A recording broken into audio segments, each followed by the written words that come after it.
I'm Arizona Realtor Chris Cowen, and today I'm answering your social media real estate questions.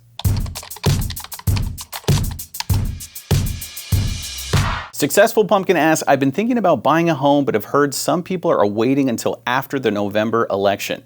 Will there be a big difference between buying before or after? So home buying during the election is pretty typical on years with an election and without, but we are seeing that interest rates could potentially drop after the election. So if you're on the fence and you need some more time to wait, you could potentially save some more money with interest rates dropping. ZenCypher88 asks, what's the point in paying a realtor 2 to 3% to buy a house? Can I do it myself and save a bunch of money? Great question. You can definitely buy a house without a realtor.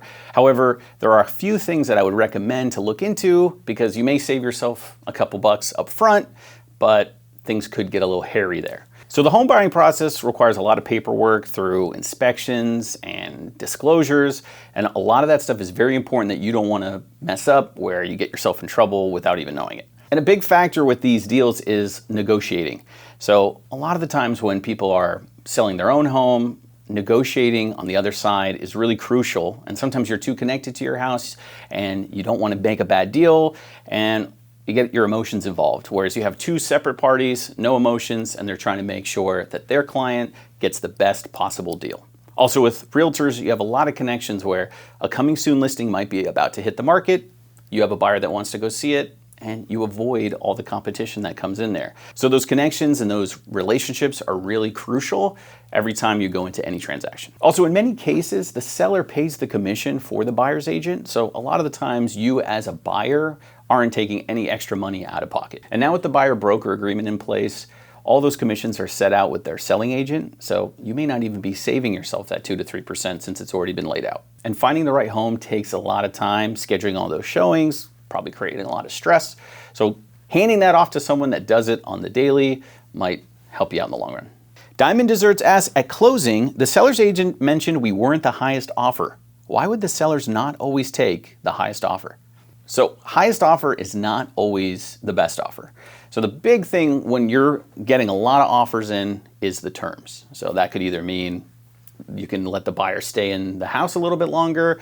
Maybe they found a few things on inspection they're willing to waive. But really, the biggest thing on these transactions is good communication. You want to make sure your agent is speaking to the other agent and finding out what the seller really wants. So adding a couple extra zeros on the end there really may not get the deal done. You want to find out what your seller really needs at the end of the day. Bobby Juno asks, my house is on the market, but I found another I loved. It will probably sell before I can put in an offer. Is there anything I can do? So an option you can do is write a contingent offer. A contingent offer is when you put an offer on a home contingent that your home sells first. So a lot of the times people are searching for houses while their house is on the market, but they don't want to wait or they want to make sure it's a nice, easy transition.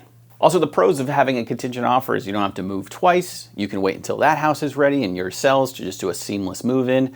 And you can find sellers that may need a little extra time because they might be in the exact same situation as you. LNTKG asks, I'd like to sell my current place, but need to get things squared away first. How long will it take to sell a home right now? In the Phoenix area, the typical days on market are just over 2 months, 60 to 70 days. So that's right when you put the house on the market. So I'd say conservatively 3 months at the max, but remember, houses that are priced correctly, show really well, do sell quicker.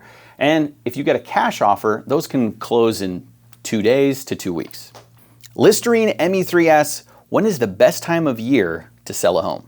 Honestly, there are 2 spots in the year that I always try to avoid, but homes are selling all the time. But I will say this, the summer months, especially in Arizona, people are on vacation, you don't have as many buyers out. And the end of the year during the holiday seasons, that Thanksgiving, Christmas time. So a lot of the times the buyers are not out there looking and the sellers will see more days on market. So on the flip side, the best time of year I always tell my sellers is that fall when school's starting up, September, October, November, and right after that holiday push is over, everybody's ready to be done with that and get back to looking for homes again, is that February, March time. So 2 excellent spots if you're thinking about listing your home. 702 SPC asks, I'm about to list my home. Should I do a home inspection first to up the value? All right, so when it comes to doing a home inspection on your house, before you list it, you're gonna fill out a disclosure form that basically lists anything that may have issues with your house or came up on an insurance claim. Now, If you aren't aware of these things, then you're not liable and you can't get in trouble later. However, if you do a home inspection right before you list your house and you find XYZ, 100 things that may go wrong with the house, you're gonna have to disclose those to a new buyer.